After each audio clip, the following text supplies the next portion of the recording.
Welcome back to another episode of Buzz on Veterans. I'm Steve Strum with my illustrious host, Christopher. Good morning, sir.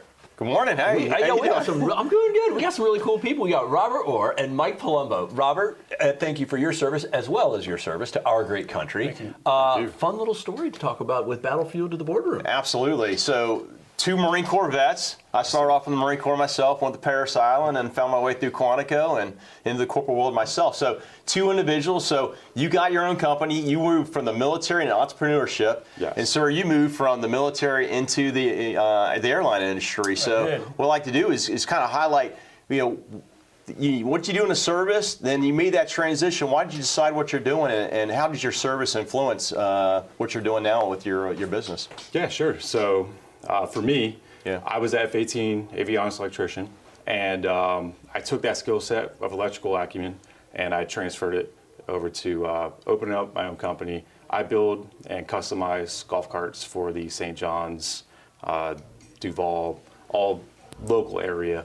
People come to me with custom-built golf carts. Like in your military service, what were some of the attributes, either tangible or intangible, that you learned that you're using to run your own business? Just pure determination, grit to get through everything, man. Yeah. Just to absolutely focus on, because starting a business is very tough. It's very trying. Just the ability to push through tough obstacles, to be able to see through things. Yeah. So no doubt you're taking a lot of initiative. You got to get dependable. How many employees do you have? Is it just you? Just me. Yeah. Every once in a while you'll see my wife and my little 1.5-year-old running around the shop. I got you. Yeah. Now, do they have any models with golf carts that have turrets? No. In my mind, right, I'm seeing a miniature Abrams tank just rolling down the road. No, I'm sure we could make one. There you go. There goes Mike's one right there. Yeah. So going into the airlines, what was your decision? I mean, you're coming out of the service. Can you tell us what you did in the service? I was mainly a helicopter pilot. When I started out, at first I thought I wanted to be a JAG, and then I thought I wanted to be an infantry officer like you. But I don't think I was tough enough. After some training, I was like, maybe I don't want to do that. Yeah. I ended up going into a pilot spot, so I mainly flew helicopters. I was active duty for 20 years. What kind of helicopters? So I flew the big ugly CH-46 with the twin rotors. Yeah. I flew King Air airplanes, twin turbine planes. I flew little two-seater turboprops as a instructor in Pensacola. Yeah. And then I actually flew the president for 4 years. Oh, wow. The H-3 and the H-60. So Yeah, 2.5 years with Bush and a year and a half with Obama. Wow. And so then I got out in 2015. This is actually my 4th job since I've gotten out of the Marine Corps. Okay, So that's good to know. So it's funny, friends of mine have told me as they moved into retirement or a post-military career, it's a journey. Many times you get lucky, you get that one job that you always wanted, and in many cases you're going to evolve and change yourself, and you're going to realize some of the markets you get into is something you're just not passionate about, so you change. So what was that journey look like for you? Well, it was interesting because I got out in 2015, retired, and I ended up working actually for a local company called Pegasus. I think there was actually the director of operations was interviewed here, Rob Bannon, earlier. So I was the safety director and a pilot there. They did some State Department and Defense Department contracts overseas. Did that for about 4.5 years. Realized I don't want to do this forever. Yeah. So I thought, all right, I'm going to try and go to the airlines. I needed a few more airplane jet hours. So I go to the airlines, a small regional airline, and then COVID hits. Oh, so wow. I was kicking myself going, what have I done? Yeah. I just torpedoed my own career. Fortunately, I ended up flying a private jet for a local retired CEO for about 1.5 years. Okay. He lives in Ponte Vedra, flew that out of Jacksonville. Post-COVID recovery, airlines start coming back. And then I ended up at United Airlines. So hopefully my last job until I retire. So And you enjoy it. Retire again. Retire again. Right. I do enjoy it. Yeah. I wasn't flying full-time before, so I've kind of come back full circle to my passion of flying. I wasn't doing that. I was just doing it on a part-time basis before, but now I'm doing what I want at a at a solid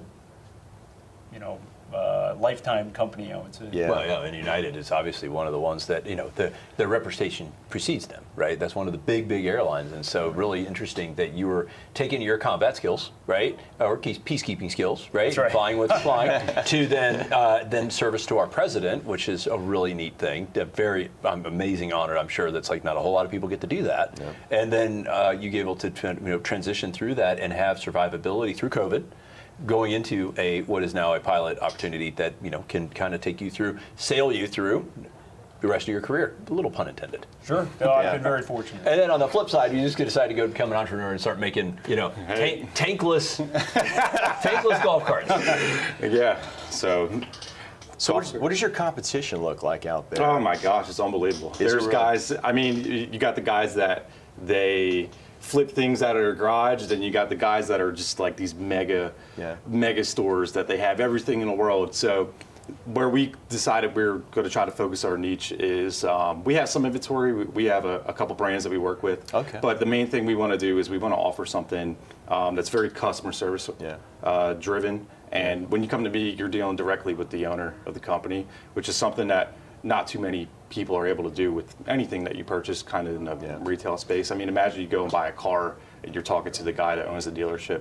It's the same idea there. So That's huge. So very, veteran-friendly location here in absolutely. Jacksonville. So how does anybody that wants to support a veteran-owned business reach out and contact you? Well, we actually we offer veteran discounts for any vet. If you or your dad or your mom or whoever were a veteran, we offer a discount to them. And then if they want to reach out to me, they can find me on Facebook, Instagram. We have a website as well, premiumgolfcartcompany.com. Okay. Yeah, and you can stop into the store anytime. We do have a showroom that you can come in and come actually check out and test drive great. stuff and price everything out. Well, yeah. So as we take it away, what would be that one piece of advice that you guys would give transitioning military veterans that are leaving the battlefield and going into the boardroom? As we take it away, what's that one thing that you would tell yourself when you got out that would help you today? To stay focused on what your actual goals are, and that, just like Rob said, you're going to go through multiple steps, multiple things to find out exactly what you want to do. I would try things, be open to trying things, but then ultimately know exactly what your end goal is. Just like Rob said, he hopes that this is his last job, right? Yeah. I mean, for me, I just wanted to work for myself. That was a big deal for me, and building up to becoming an entrepreneur, that was a really big thing for me. And yourself, sir, what would was that one thing you would tell yourself 10 Similar years to what ago? Mike said, is just come up with a plan. My grandfather always said, find out what you like to do and try and be the best at it. Yep. So make yourself valuable, and that will make you marketable. Yeah, as we take it out, I guess there's one of my favorite books in business is actually a book written called Core Values. Yep. Don't know if you've read this. It's a business book written through the eyes of a Marine, Yep. and they talk about the 70% solution, right? Because if you're in the battlefield and your sergeant tells you to duck and you don't duck, you might die. Yeah, exactly. Then it also talks about you build a battle plan that's 70% effective because the other 30 is going to happen in the field of battle, but at least you've got a plan to get there. Exactly. And so it sounds like you guys kind of echo that, saying, hey, we may not have it all figured out, but at least we know which way we're going to be marching. Exactly. No pun intended. And how that's going to be successful, whether it's an entrepreneurship or service in a gigantic company that helps get people safely across the country. Yeah. Thank you guys so much for joining us. You're welcome. Thank all you Yeah. gentlemen for your service to our great country. Thanks, For the business stuff, we'll hang all the links on dailynewsnetwork.com so people can come check you out. Yeah. And for everybody on the screen, thanks so much for joining us. If you like us, share us. Remember, live with gratitude.